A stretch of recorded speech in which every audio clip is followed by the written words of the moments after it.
My name is w3rD, and I'm here for the Tidy Room for Elephants music series. w3rD, what's the fascination with blue? It's a vibe, man. It's a vibe. Blue is a big vibe. It's a lot of things, but it's love overall. When did you first get into music? I first got into music, I feel like, before I was even born, but I started writing music probably around, not even necessarily music, but just writing poetry probably around like 6, 7.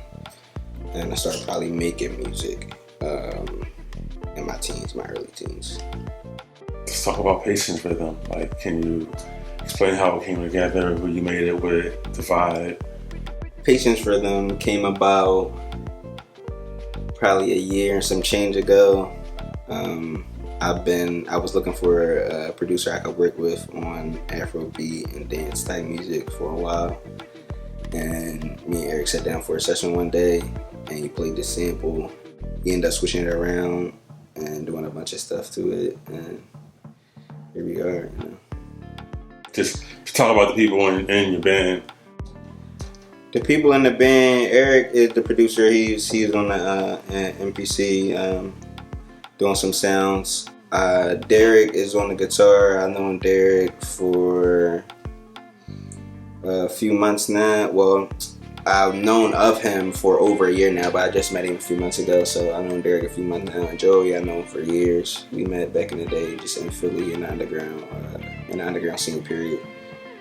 And yeah, I mean, they're both super talented. They both been working with their instruments for years, since they were kids. So like, and they're both grown now. So it's like second nature to them. It's like picking up a toothbrush or something. Yeah, like you mentioned Afrobeat. I love Afrobeat. Like, influences Afrobeat. Like, who do you listen to? Who you listen to these days? I'm bumping a lot of Burna Boy records. Teeny Makanaki, Octavian, Skepta, IMDDB, a bunch of artists. What's up, y'all? I'm Eric Boss, music producer and creative director for Fresh Pope Records. So I met Drew through my homie and fellow musician, Joey Sticks. Joey and I have been playing together for years, DJ drummer duo, producing some projects, Dabs and Bacon. And I met Drew doing, he was going by Drew Mills at the time, just doing some shows for Joey, like a couple open mics. Drew would come out and I would be like the house DJ and just run his tracks for him. So the beat for Patience Riddim I originally made in January of 2018. At the time, I was working with an artist from Nigeria by the name of Teddy Thames, doing some Afrobeat stuff. And it was just a record I had started for him. He ended up having a line on there where he says, "Patience" in Nigerian. Me and Teddy ended up not really like continuing to make music. He don't really make music anymore. But months later, I reconnected with Drew and was playing beats for Drew. I played him what at the time was titled Patience Riddim, because the record was called Patience, and Drew just kind of like on the spot took it and ran with it. I'm not sure if we recorded like then right there on the spot, but I do remember him referencing and like writing most of it like right there on the spot to Patience Riddim.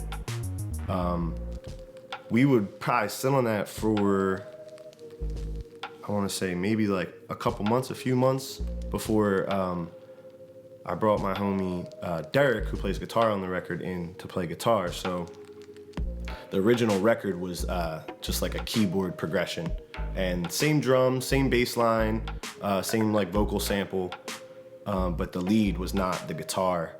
And so I had Derek come through for a session, and it was actually, I had a session with Silo earlier that day, and he had like a reference track that he played me. And on the reference track, there was like Spanish guitar was the lead. And it was like kind of clicked immediately as soon as he played it for me. Like, that's what I needed Derek to do. Derek's great at that shit. So Derek came through at the end of Silo's session, But I told Derek, I was like, yo, can you just play some Spanish guitar for me over this, like see what we get out of it? And it was like, that was clearly the thing that clicked, you know what I mean? We sat on the record, I think, still for like another month though. It was still the piano progression, and then there was a part at the end where I let the Spanish guitar come in and go off, and it was just kick and the guitar. And I remember playing it for some people, AIM being one of them, and everyone kind of said the same thing, like, this is the record. Like, this part of the song, this is the record. All the other stuff, it was clashing between the pianos and the guitar, but the guitar with just the kick, it was there. So me and Drew had a session, and I kind of pitched the idea to him, like, what do you think if it's not this electronic beat and it's like a live song, you know what I mean? He was all with it, so we sat down, we tried it, and we went through and took the different sections that Derek had played, which, you can hear, like, there's a different guitar line in the first half of the record as there is in the second, and then the outro, it's a whole other line, so we kind of just, like, arranged what we felt like was right, you know what I mean? Derek Gertz, legendary guitarist, we grew up together, we went to high school together.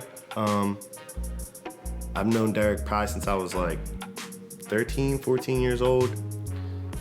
Yeah, he eventually got into jazz and became, started studying jazz music, got into all that. And it, obviously correlates with, the Philly sound, neo soul, hip hop, and jazz are like, all crossed there. So for the last like 4 years, me and Derek have been kind of just like throwing shit at the wall to see what sticks, Joey Sticks is probably the best drummer in Philly. That's maybe a personal bias, but I love that kid. We've been working together since 2015. Yeah, I want to say like June or something. We randomly met because I was at maybe KFN. Yeah, I was at Kung Fu Necktie one night, and Joey's band, the Ill-Fated Natives, go on. And I remember they did a cover of Collard Greens by Kendrick Lamar and Schoolboy Q. And that was just like the breaking point for me. I loved the song at the time, and I just lost my, like, who the f are these guys? And just waited and like introduced myself to Joey later. And then just kind of like reached out to him about working together, and he was open to it. And we just ended up, spending a lot of time in this space, in my old spaces, just getting high and making music. Ended up putting a whole B tape out called Dabs and Bacon. He's worked on other records for Drew as well. But yeah, he's a great musician, man. So Patience Riddim is actually the first release I have, like, as acting as record label. So I decided to kind of like start this little thing, Fresh Pulp Records, just to more or less give some organization, to some artists in the city. You can use DistroKid, but there's like, and stuff like DistroKid, but there's money up front you gotta pay, and you don't necessarily have like people working for you.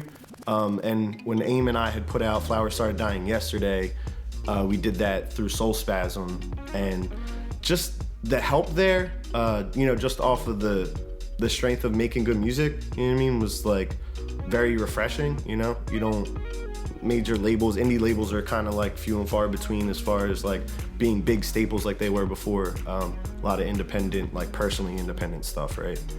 So it was cool to feel like there was like some sort of like a family or group or company, something working for you, It's been like real nice to just kind of see a positive response in Philly to just good music,